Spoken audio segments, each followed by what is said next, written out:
மூளை உடலில் உள்ள பிற உறுப்புகளை விட 10 மடங்கு அதிகப்படியாக வைட்டமின் சியை சேமிப்பது பெரும் விஷயம். ஏன் அப்படி சேமிக்கிறது? காரணம், மூளை உற்பத்தி செய்யும் ஃப்ரீ ரேடிக்கல்ஸ் மிகவும் அதிகம்.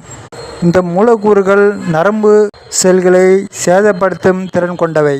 இவை அதிகரித்தால் மூளையில் நினைவு சிதைவு, கவனத்திறன் குறைவு, மன அழுத்தம் அதிகரிப்பு மற்றும் நரம்பு சிதைவு போன்ற பிரச்சனைகள் வேகமாக எழும்.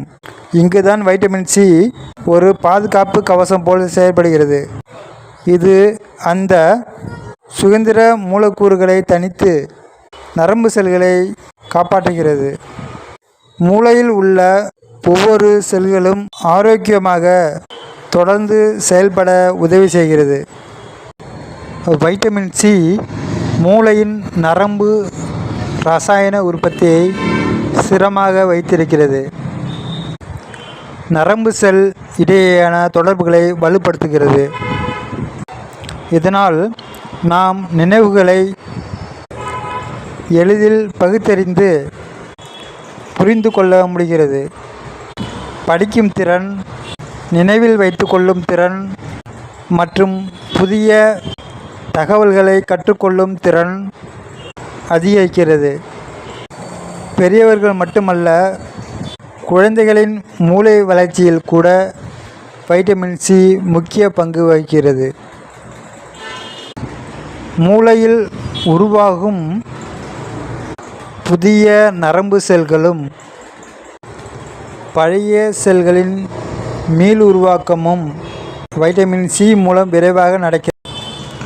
உடல் அழற்சியை தணிக்கும் திறன் வைட்டமின் சிக்கு அதிகமாக உள்ளது. மூளையில் ஏற்படும் அழற்சி பல நரம்பு நோய்களின் காரணமாக உள்ளது. வைட்டமின் சி தினசரி போதுமான அளவில் கிடைத்தால் இந்த அழற்சிகள் பெருமளவில் கட்டுக்குள் வைக்கப்படுகின்றன. ஆய்வுகள் கூறுவது என்னவென்றால், வைட்டமின் சி அதிகமாக எடுத்துக்கொள்ளும் முதியவர்கள் நினைவு சிதைவு அளவு மிக குறைவாக உள்ளது. அவர்களின் கவனம், நினைவாற்றல், பேசும் திறன் போன்றவை வயதுக்கு ஏற்ப குறைவதில்லை. வைட்டமின் சி குறைவாக இருந்தால் உடனடியாக தெரியும் அறிகுறிகள்: சோர்வாக உணர்தல், எந்த விஷயத்திலும் கவனத்தை பாதுகாப்பதில் சிரமம், மன அழுத்தம் மற்றும் பதட்டம் அதிகரித்தல், மூளை தகவல்களை செயலாக்கும் வேகம் குறைதல், மெதுவான நினைவாற்றல். இது போன்ற பயனுள்ள வீடியோக்களை பெற எமது சேனலை சப்ஸ்கிரைப் செய்யவும். மேலும் மேலான கருத்துக்களை கமெண்டில் தெரிவிக்குமாறு அன்போடு கேட்டுக்கொள்கிறேன். இந்த வீடியோ நன்றாக இருந்தால் ஷேர் செய்யவும்.